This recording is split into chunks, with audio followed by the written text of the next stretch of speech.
This is an awesome story.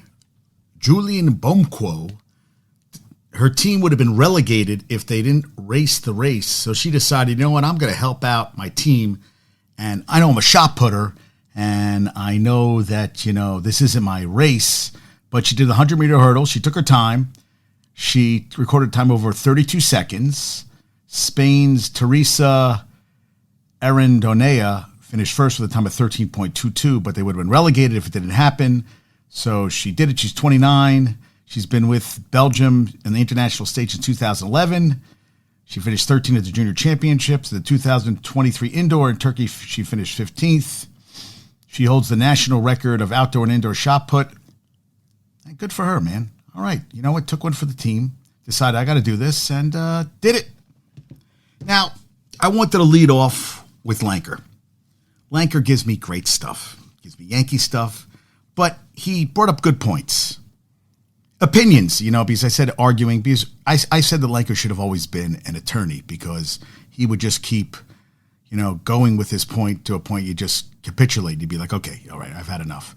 But he did say, and I agree with him, that there are a lot of people in their respective Hall of Fames that shouldn't be there. They're not the best of the best. He brought up Eli. Should Eli be in the Hall of Fame? He brought up Matty Ice, Matt Ryan, and he brought up Troy Aikman. So I looked up all their stats. Now, Troy Aikman won three rings, which counts for something. But he only threw for 32,000 yards in his career, 13 seasons, 165 touchdowns, 141 interceptions. His career, you know what? The one thing I did not put down was his career record. I think I put down do you know what I didn't put down? Was their goddamn career records. He was 11-5 in the postseason. He had a winning record in the, you know what? That's a good question. That's what I was going to look at. Okay, so let's do that. I know that Eli had a losing record in the regular season, which Lanker feels should be a big thing. He did, though, play 210 consecutive starts, which says something to me. I mean, not a lot of guys do that stuff. I mean, that to me is very impressive.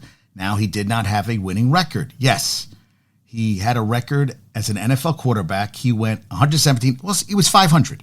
He had 6 losing seasons.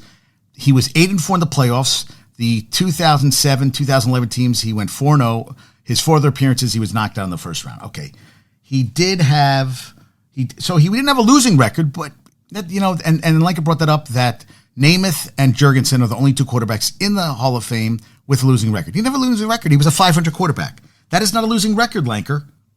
I thought he was a 500 quarterback. Over 57,000 yards, 366 touchdowns, 4-time Pro Bowler, 2-time Super Bowl champion, 2-time Super Bowl MVP. So that's his stats. Okay. Now, Matt Ryan did win an MVP the year that they should have won the Super Bowl, but they didn't, and I'm not going to get into that because he was 124, 109, and 1 tie in his career as a professional quarterback. He also, 4-time Pro Bowler, All-Pro in the Super Bowl season, also was the AP MVP in 2016, 62,000 yards, 381 touchdowns. They both were sacked a shitload.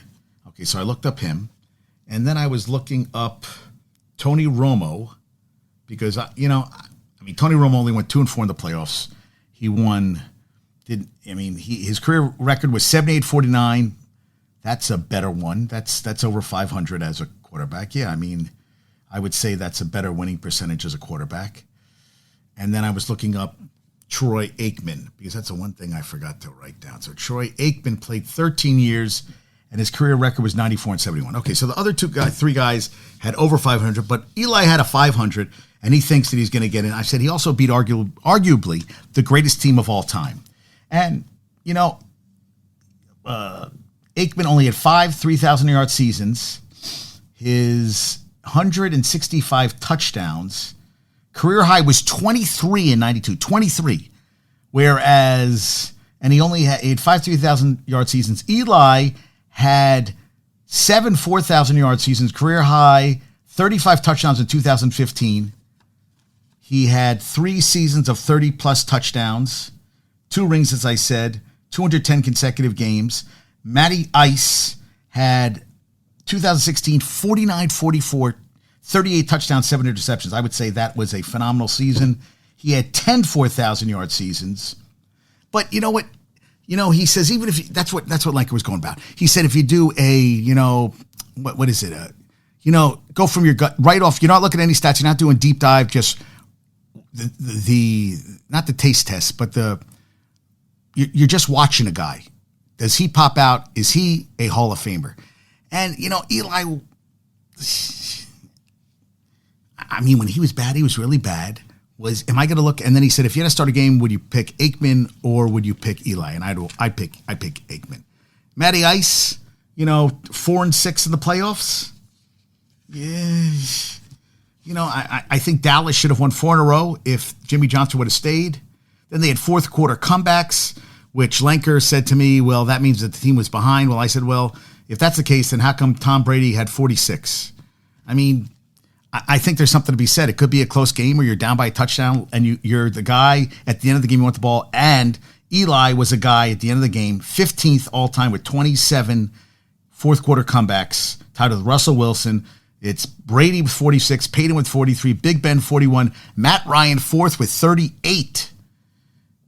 Then Breeze with 36, Stafford with 34, and way down at 65th, Troy Aikman with 15. And I really think even Montana's 17th with 26. Dalton, Warren Moon, and Brian Tannehill with 25. Kirk Cousins is 26 with 22. And then 21st is John Brody, Kerry Collins, Dan Fouts, Jim Kelly, Aaron Rodgers. They're 28th. So interesting list right there. Vinny Testaverde is top 10 with Phillip Rivers and Fran Tarkenton at 29. Elway's 9th with 31. Marino's 33 is 8th. Stafford United is 6th with 34. Derek Carr's 13th, tied with 20.